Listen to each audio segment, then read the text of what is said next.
حالات اختناق في مدرسة الإعدادية شارع الحبيب بورقيبة في باب حر.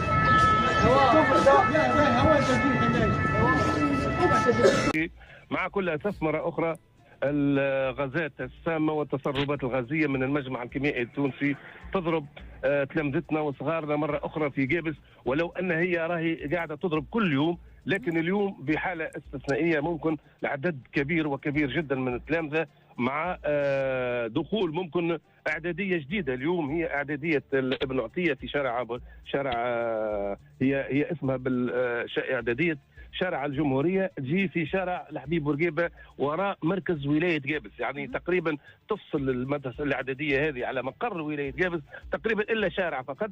يعني ما حبيت نقول لأنها وسط المدينة. يعني اليوم معناها الحالات الاختناق وصلت حتى للمدينة. نعم، والتسرب وسط المدينة اليوم، في وسط المدينة بالضبط حالات اختناق كبيرة وكبيرة جدا. شاهدت معناها وعندك تصاور وعندك الفيديوهات هذا.